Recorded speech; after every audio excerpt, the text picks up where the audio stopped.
Mike Florio has a new book, a bestseller. It's called Playmakers, How the NFL Really Works and Doesn't.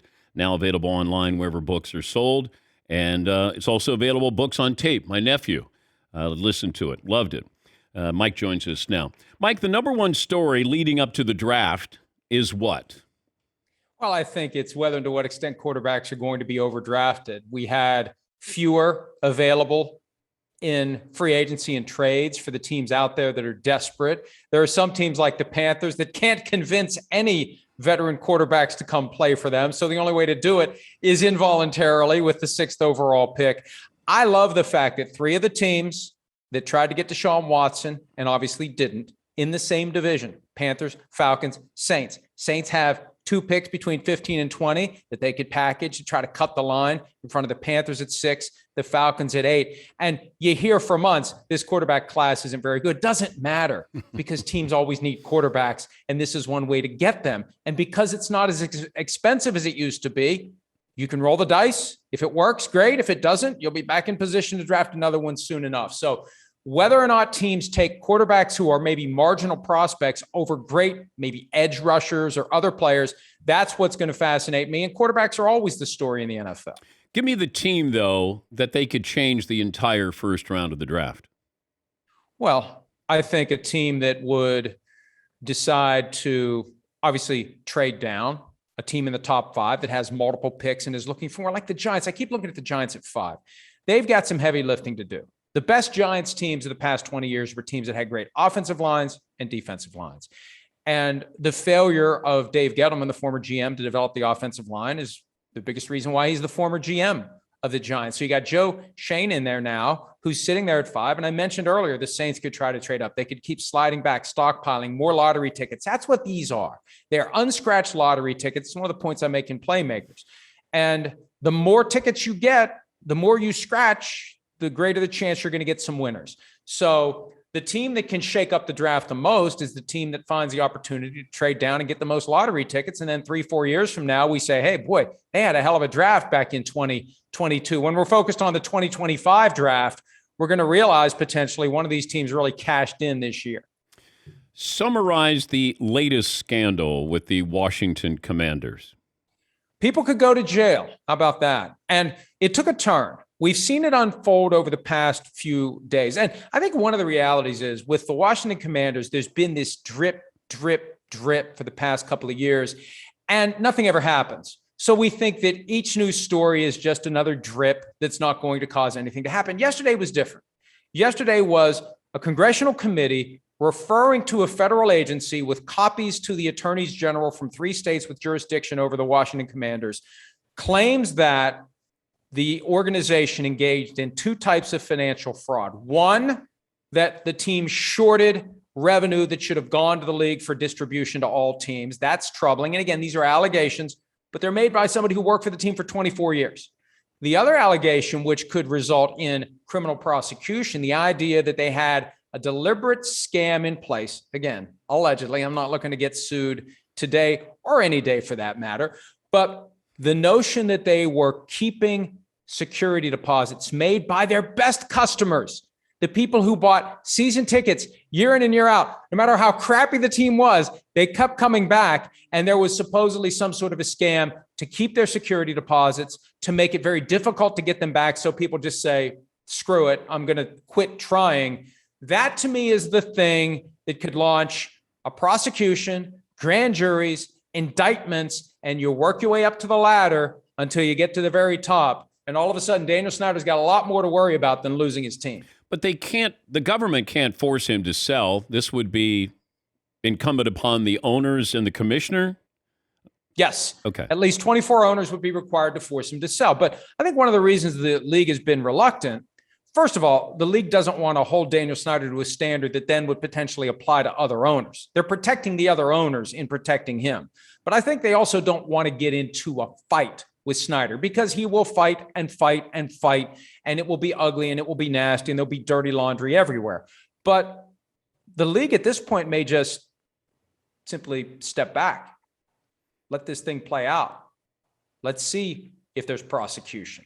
Let's see if there's pressure placed on Daniel Snyder by others to get out. of this business. That may be the easiest path out of this for the NFL. And also, Dan, from the league office's perspective, I suspect some other owners are going to be asking some tough questions about who was minding the store here. How is it that Snyder was able to pull this off? If it's true that he was pushing money from NFL events to other events at FedEx Field and reducing the amount of money that got properly shared with the NFL, there's an argument to be made that someone at the league office should have been paying better attention to what was going on and maybe figured this out before it hit the fan.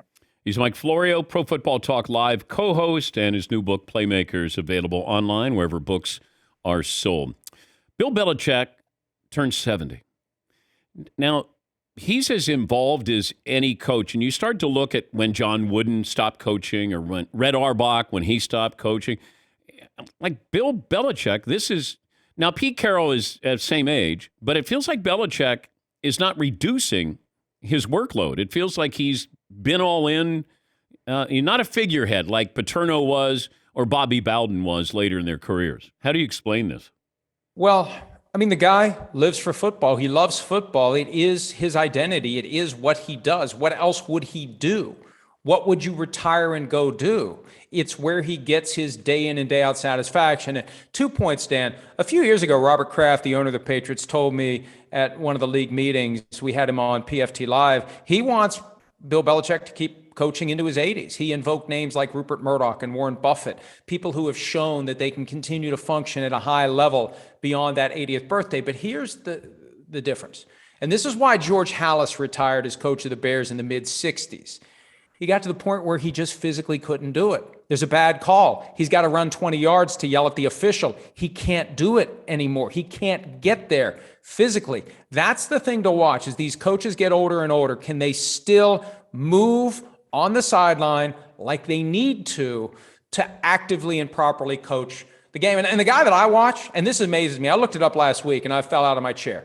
John Harbaugh is 59. Chuck Noll retired at the age of 59 and was never heard from again. I think Harbaugh is going to be going 20 years from now. Harbaugh at 70 is going to be like a normal person at 50. He's the one that I think is going to outcoach all of them. And if anybody's got a chance to do it into their 80s, it's him. You were talking about the Packers wide receiver situation recently.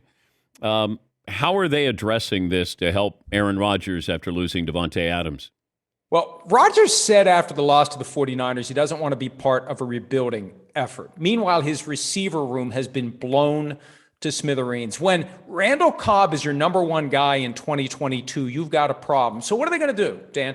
Are they going to go after Jarvis Landry or Julio Jones, free agents that are available? Maybe. I don't know. Are they going to try to trade for someone? I think they should try to trade for Chase Claypool, frankly, because he doesn't need to be paid right now. And I don't think he's going to be happy in Pittsburgh with Mitchell Trubisky as the starting quarterback. Or do you draft someone? Do you use a first-round pick, second-round pick? And I think what they should do, they should involve Aaron Rodgers very closely in the scouting of these receivers. He made it clear that he resents the idea that they just act like, hey, you just work here. We'll take care of the big decisions.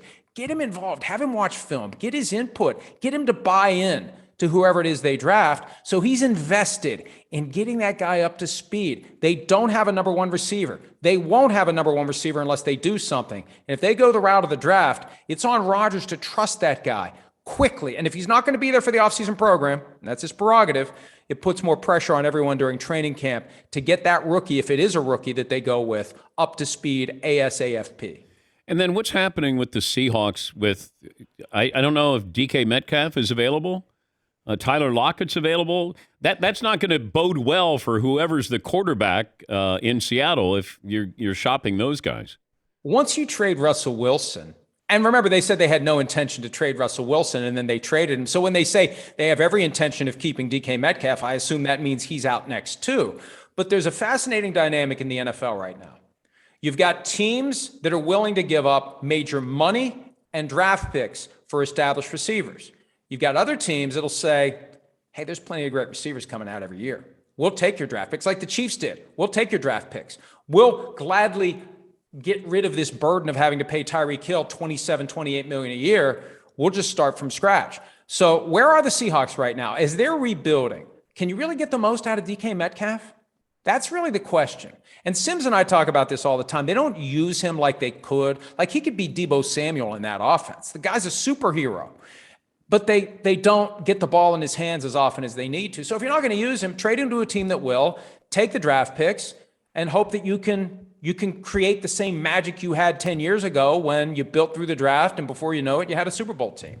Yeah, that's why when the Russell Wilson situation was ongoing, and I had heard they're privately, quietly shopping Russell Wilson. So anytime Pete Carroll would say, "No, we have no intention of trading," and Russ said all the right things. Hey, this is where I want to be. Meanwhile, they were trying to see what's the best deal they could get, and they're probably doing that with DK Metcalf right now.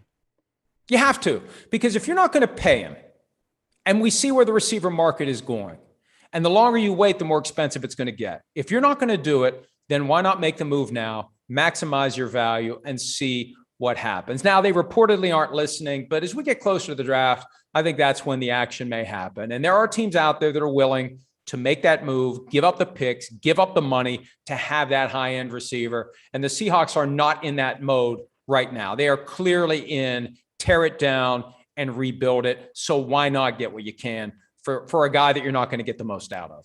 Thank you, Mike. Great to talk to you, and congrats on the success of Playmakers. Thanks, Dan. Appreciate you, pal. It's available wherever books are sold and online.